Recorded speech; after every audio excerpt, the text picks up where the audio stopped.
Alright guys, in today's video, a detailed update on the woman who destroyed a Dollar Tree after she claimed that she was skipped in line. The eyewitness who recorded the entire situation as it unfolded describes the events that led to her crash out. Or was she just a rude, entitled customer with an attitude? That and much more. Let's get into it. So y'all screaming for a part 2.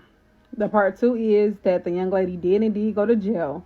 She went to the hospital first because she did sustain injuries from her Dollar Tree fiasco. She broke glasses, as you could see in the video, and she cut her fingers. Her fingers were indeed bleeding, and she wrapped them with her t-shirt. I think she did hurt her toes as well, but it's no confirmation if they were broken or not. So before this even started, just so I can give you guys the full scope of the story, you know when you're in Dollar Tree, there's normally only one aisle open. There was a long line in that one aisle.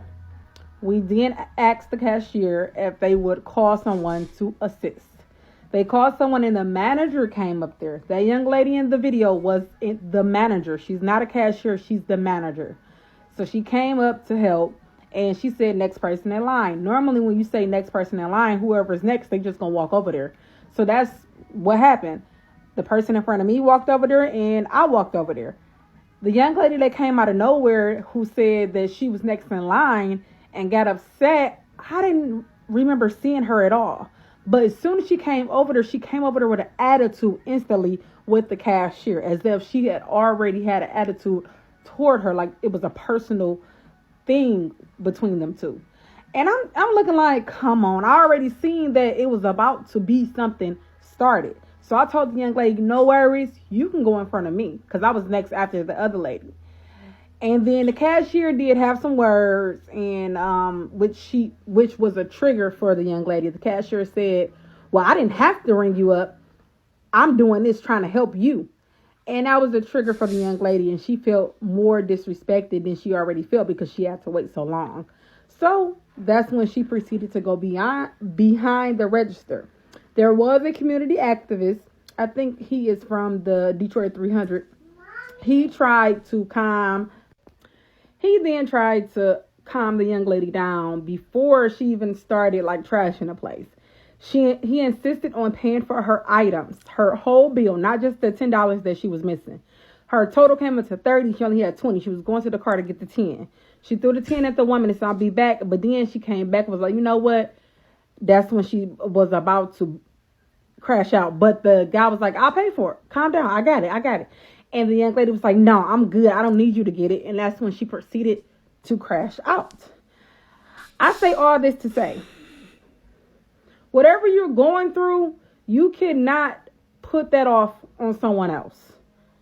Although, yes, the cashier could have said things a little bit better, but at the same time, it is what it is. You've been in a restaurant, you've been at a place of business, you've been at a store where the cashier may have not been nice all the time. But guess what? It is what it is. You buy your stuff and go about your business, say your few words and buy. It does not mean you come and trash the place. That's not okay. And then all of these people are just trying to shop. Not to mention there were kids in the building. Mental illness comes in so many different forms. And I can guarantee you a lot of people have a touch of mental illness. But guess what? You know that something is not right in your mental way before someone else knows. So if you know it's something not right, you need to reach out to a therapist, a psychiatrist, a spiritual leader, a close family or friend, and get the help you need. We have to stop saying, oh, she was probably going through something. That doesn't mean what she did was okay. We're all going through something. Does that mean we're about to go and storm and tear up every single thing that we see? No. We learned emotional regulation when we were kids. People get mad at 3-year-olds when they throw tantrums. You mean to tell me that it's okay for a grown adult woman to throw a tantrum? No, it's not okay. We need to learn how to calm down and actually use our emotional regulation the correct way. We have to understand that, okay, yes, we're angry, but what can I do to make this right? Y'all, we got to do better. Listen, a lot of times in life, it comes down to how you choose to react and respond in a situation. It's a lot of people behind bars right now because of the choices they made when it came to reacting in a situation, and they made the wrong decisions. And so, sure, in this situation, how the manager reacted and responded to the attitude she was receiving could have been better. But at that point, you're already dealing with a rude and disrespectful customer who's given attitude for no apparent reason that you don't really understand as the person who's employed there. And on top of that, they're being disrespectful towards the customers who they decided that they can skip the line in front of. And one of them being this woman right here who recorded the entire situation. And even with all of that, she still let her take her spot in line simply because she didn't want the situation to continue to go on more than it already had. And so it was just a bad situation all over. She didn't even have the money to pay for her item. She throws the money at the cashier. A guy there who is just watching all of this, and he's trying to pay for her bill just to get her out the store. And so you have people who recognize this woman is clearly a ticking time bomb. It's clearly someone who's unstable and not going to make the best decisions for them. And as a result, is going to end up infecting their life, at least in that moment. And so they're just trying to get her out of the situation, get her out the store so that way things don't go any further. But she had already made her mind up. She was triggered. She felt like she was wronged, and she was going to get her payback on that woman based on some words that were said to her. And when you're not happy with your life and you don't understand how to handle conflict, no matter how big or small, you're going to walk around miserable. Because anybody who's ever been in a Dollar Tree before, you know how it goes. I've been in a Dollar Tree before. I try not to go now because it is annoying. You go in there and it's one cashier, 10 people in line, that sort of thing. And so you kind of got to you just got to wait. I mentally prepare myself. I'm not going to allow that to get me out of the joy I have in my life. But in all seriousness, this is not an argument over Dollar Tree's customer service. I mean, it's not the cashier or the manager's fault that there's only one person there. That's a company thing as far as budgetary discretion. This is just a matter of understanding how to communicate, how to interact with people when you're out in public, and not allowing the personal things going on in your life to then overflow to the point where now you take it out on them. And it just shows how something small could turn into a complete disaster. One moment you think you're just going to run into the Dollar Tree real quick, grab a couple items, and get out. Next thing you know, you're witness to someone destroying the entire store. And that's how quick life can change. One moment, everything's normal. Next moment, you're dealing with absolute chaos. Have you ever had a moment that changed your life? One accident, one employer who doesn't care, one hospital bill you couldn't pay. That's how quick life can change. And when it does, you realize something fast. The big companies, the insurance giants, they don't care about you. They've got teams of lawyers whose only job is to protect their bottom line. But who's protecting you? There's a reason why it feels like traffic always jams when you're running late. Just like there's a reason Morgan & Morgan is America's largest injury law firm. For over 35 years, Morgan & Morgan has fought for the people, not the powerful. With 1,000 plus attorneys and more than 100 offices nationwide, they've recovered over $25 billion for more than 500,000 clients just like you. Whether you're a 41-year-old family man in Florida, struck by a driver who ran a red light, Morgan & Morgan secured a $9.3 million verdict. Or a father and Little League coach who suffered lasting injuries in a car crash, Morgan & Morgan secured a $6.1 million verdict. When you hire them, it's like hiring a legal army that has your back. Starting a claim is simple. You can get started right now from your phone. No hassle. You can click the link in the description or scan the QR code on the screen to see if you have a claim. Their fee is free unless they win. Because when life changes in an instant, you deserve a law firm that's ready to fight for you. All right, the caption on this one reads, "Single mom life. I definitely needed help, LOL, but these are the men of the world and wonder why your mama went through it. God knew you won't gonna be worth a damn." Okay, I guess she meant worth a damn, but she just put her own spin on it. Anyway, let's check this out. God is great. Is it that simple? God is great. Don't get no simpler than that, bro. Did you know that? I mean, everybody knows that, but the way you know it now, did you know it before that incident took place? You can know it all you want, but until you got to pick up that cross that you can't carry, And he picked. And this is just sad and cringe nowadays because we live in a culture where so many people like this, they want to try and get gotcha moments with their phone, especially if they feel like they were wronged by somebody who they feel entitled to. And so this woman, she set up her camera just so that way she can go back up the steps, pick her son up inside the stroller, which, I mean, no offense, the kid looked big enough where he could have walked down the steps. But nonetheless, recorded herself picking the stroller up, going down 3 steps, and then picking the camera up just so she can create some content and put a caption on the bottom trying to shame this man who's a complete stranger, don't know you. And the fact that nowadays we got people like this who, when things don't go their way, they think that gives them license to be able and try and then embarrass that person because they simply denied you something that they're not obligated to do. That's actually got to be some sort of mental sickness going on in that person's head.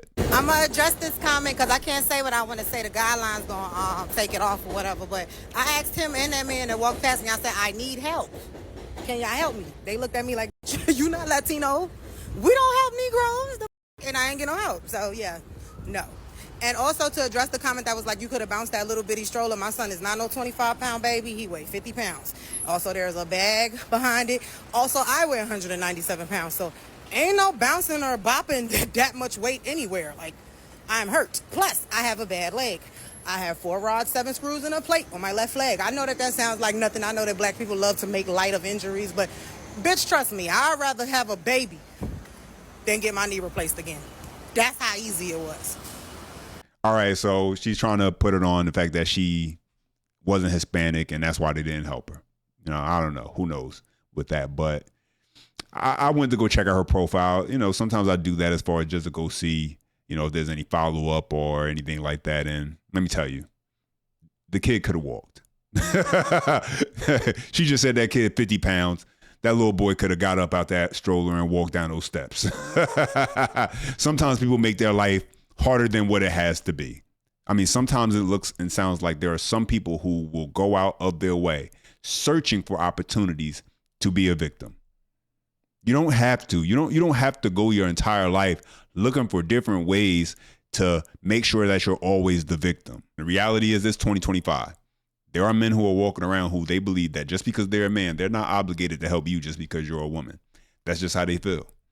They're not going to go out their way to do things and be chivalrous simply because you are opposite gender to them. And that's just really a harsh reality for where we are at right now. But let's go ahead and jump into the next clip. We're doing what? Y'all can't even tell me what I did. You can't tell me what I did. It doesn't matter that I'm not going. You're yelling at him. You're keeping up everybody. Please leave so we can go on. I'm lifting on my jacket so you can put the cuffs on me. Because what did I do? Then do it. Then do it. Come cuff me. Miss what? I'm going to miss my flight for what? Who did I offend? Raise your hand if I offend Everybody. right here. What did I do to you? What did I say? You better not say shit to me. Let me now. You should be offending Who your did goddamn I offend? self. Anybody You else? should be ashamed of yourself. Before that, then what? Shut your mouth and sit down or go get locked up. I didn't do shit. You're doing it now, though. You tripping. So now everybody gonna suffer. No, that's bullshit. that's Do bullshit. something. Because somebody, one person complained, so now what's up? No, Who complained? listen, Who you was out it? your motherfucking mind. I don't feel like no carrot ass shit up in this motherfucker. He said, hold up. I know. I am so sorry. I know. All right. Getting on. 5 pops.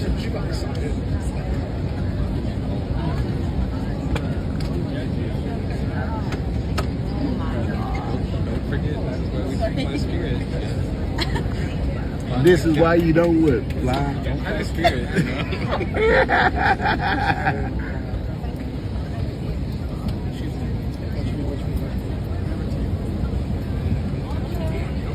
Oh, she coming. Had to get 5, 6, 4, 5. Happy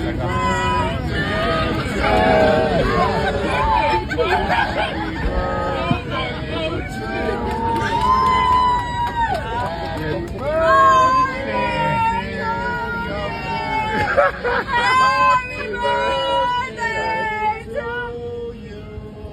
Happy birthday.